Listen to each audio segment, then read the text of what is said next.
been a year since Trump was elected. I wanted to give my perspective on that night. I got to admit, that was a great night. And it's strange saying that in a way because for me, there was quite an evolution in my opinion to Trump. I went from, I'm trying to avoid the word hate because that's definitely not accurate, but that's definitely what comes to mind. But I definitely disliked Trump to start with. And so when people still to this day make comments, very negative comments toward Trump, there's part of me that sort of understands that, because I remember thinking that. At no point in time, though, when I was negative toward Trump, did I ever feel at any point in time, if he got the nomination, that I would not vote for him. For the matter of, just for the fact that he was running against Hillary Clinton, who, and I'm not being dramatic when I say this, I truly mean this, is a terrible, evil human being. And if you don't feel that way, I would say that you probably are not educated in who she is and what she's about. I have no problem at all saying that, I live in no fear that I will be made wrong about that. And I would like to be wrong about it, to be quite honest with you. I don't like saying negative things about people, but so basically, I was going to vote for Trump. Even though, and I have to admit, I definitely disliked him, and my opinion evolved. I still have a lot of things about the guy I question. He seems a bit reckless and somewhat bordering on insane sometimes, the way he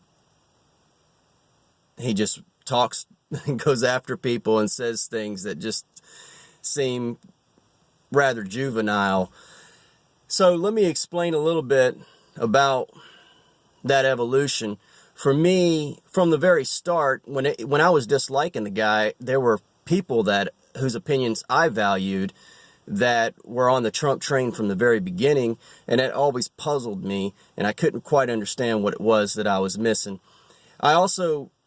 I got rather annoyed because I liked a number of the other candidates, and yet it seemed like Trump was taking all the oxygen, and it was the media that was doing it. So for me, I sort of felt like Trump was a sort of he was a Democrat his whole life for the most part. I mean, so I didn't trust that aspect of it, and the media was helping him out. So I kind of thought he was more of a plant than anything, a sort of Democrat sabotage to the Republican primary.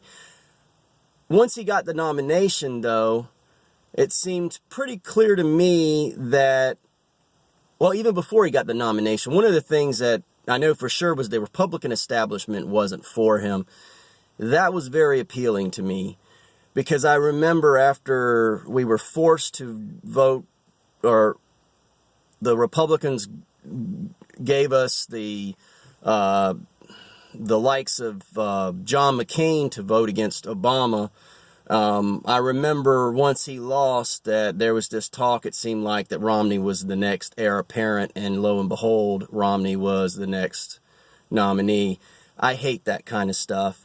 It's like the deck's set against the common man, because seems like it's supposed to be the votes, or at least that's what we're told, and yet they're stacking the deck.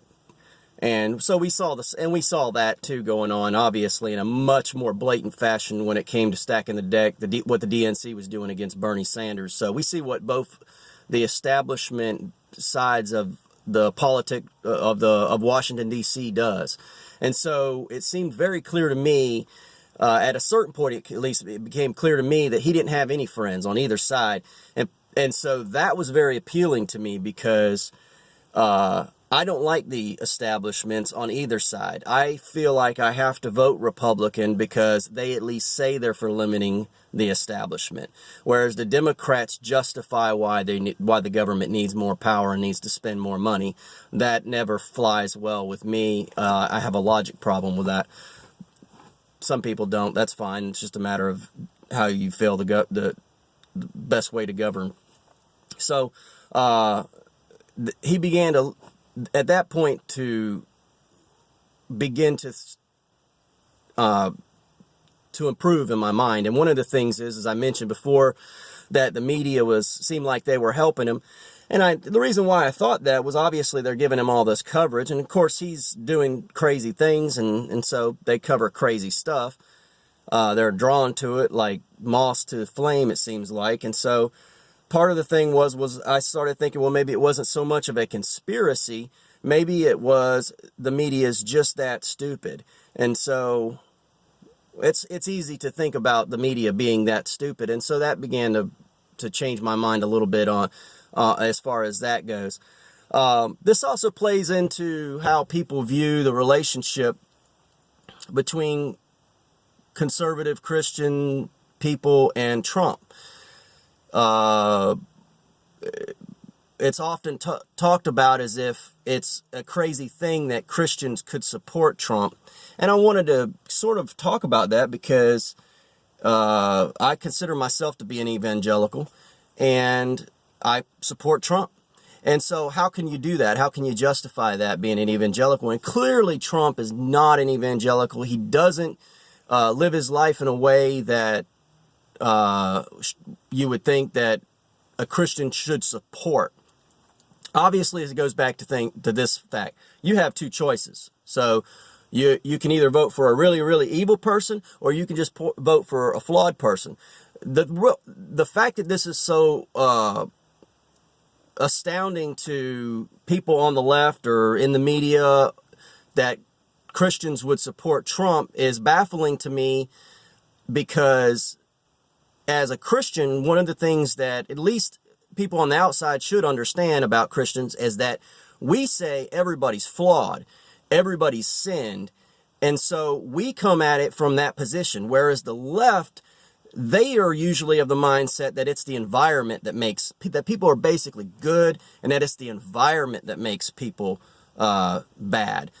It's interesting that with Trump, though, they don't give that same excuse. Trump is just naturally a bad guy, you see. So that always that seems to be an inconsistency that they have there. Whereas at least with a Christian mindset, I do feel that it is somewhat consistent to say, hey, here's obviously a flawed man.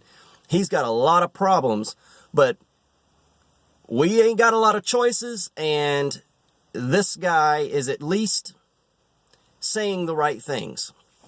Now, this is what politicians do, right? So now how do we feel about the fact that he gets elected? I'm fine with it. I wrote couple notes about some of the stuff that's been happening. One of the things I'd like to say is, okay, so Christians have invested in Trump. How is that investment paying off? Well, one of the things I'd like to point out is that Trump has, in my mind, he's the only, I've heard people say this, and I don't know going back how this works out, but it seems to be true based on what I remember. He's the first president that I know of that has an evangelical group of pastors and people that he meets with regularly and considers them advisors. And some of the people I have heard talk about those meetings, and it isn't a bunch of yes men stuff. These guys go in there and they challenge the president, and guess what he does? He doesn't big time them. He listens to what they have to say. He may not make choices and decisions that they want all the time, but he's giving them a platform. And that's something that evangelicals haven't had, I don't know, even know in how long. So here's this incredibly flawed individual, and yet he is actually giving evangelicals a voice and an opinion, and he's taking what they say into account. Couple, just economically, the consumer confidence is highest in 17 years.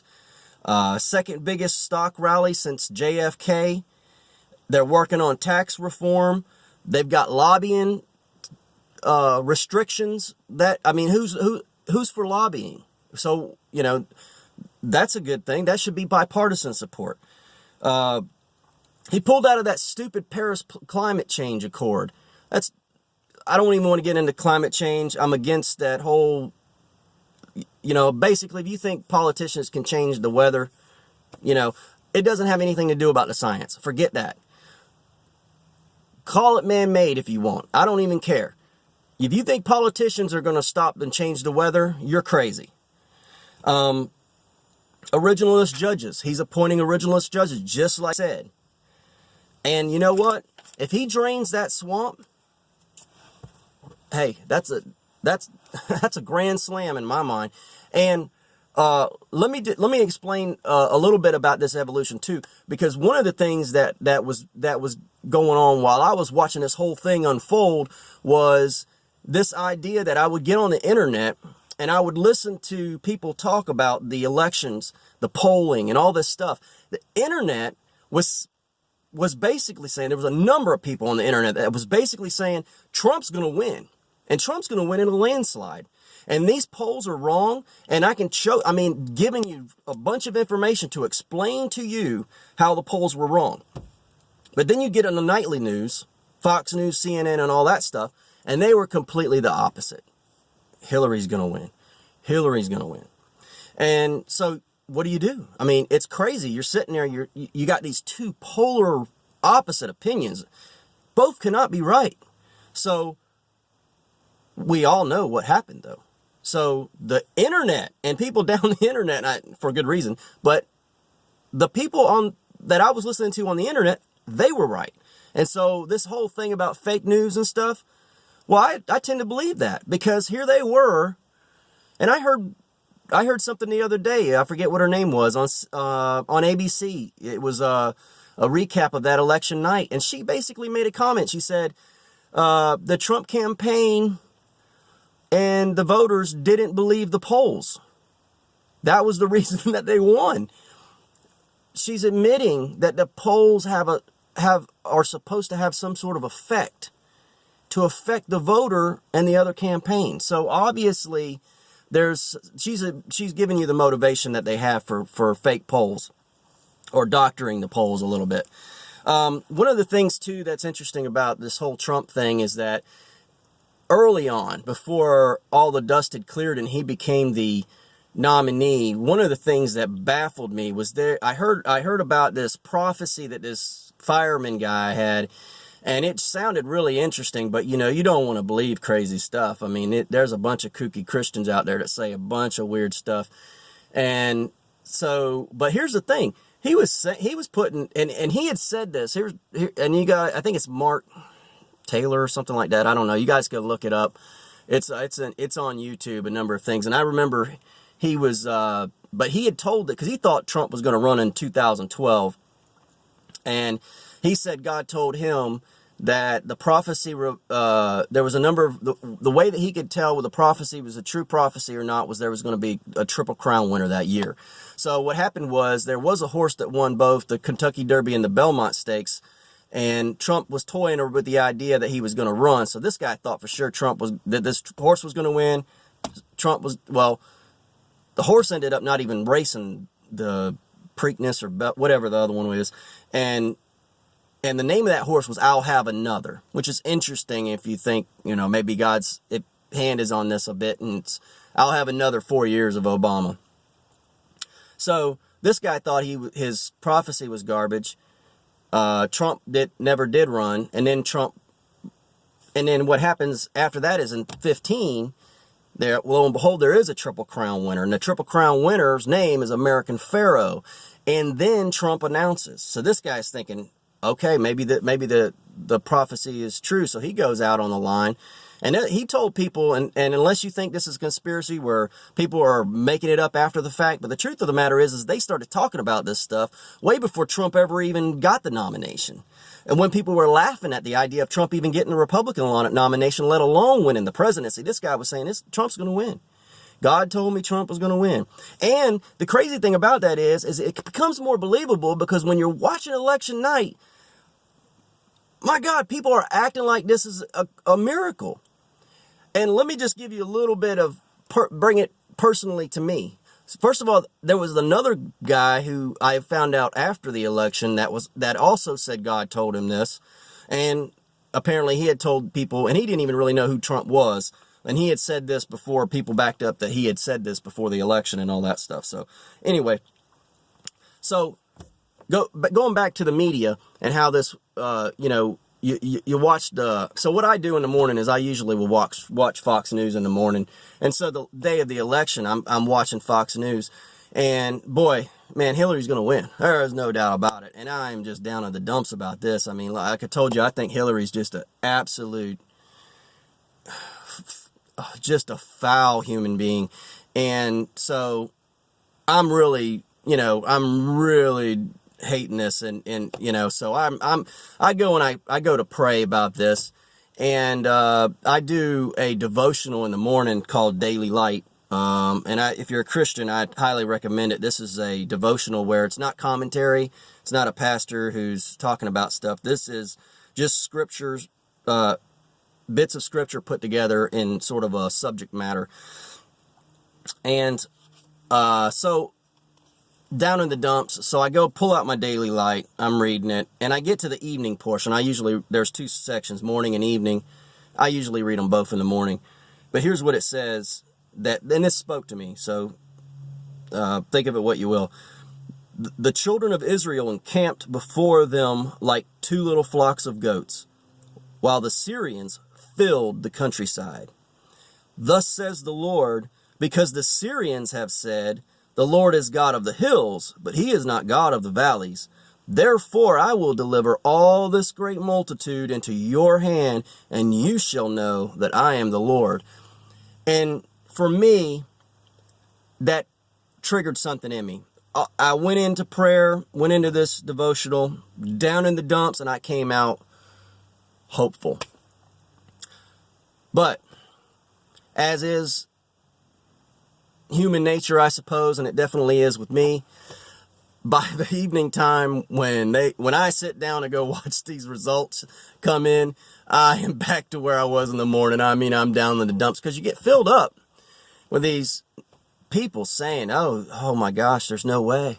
The multitude, you're outnumbered. There's no way Trump can win. And so after the election, great night too, by the way. I mean, oh my gosh, it was, I never sat through, I had TV on, I had the internet on, I was watching Louder with Crowder, and they were jipping the Young Turks. Oh, it was awesome. And so let me read to you what it says the very next morning. The very next morning says, I have given help to one who is mighty. I have exalted one chosen from the people.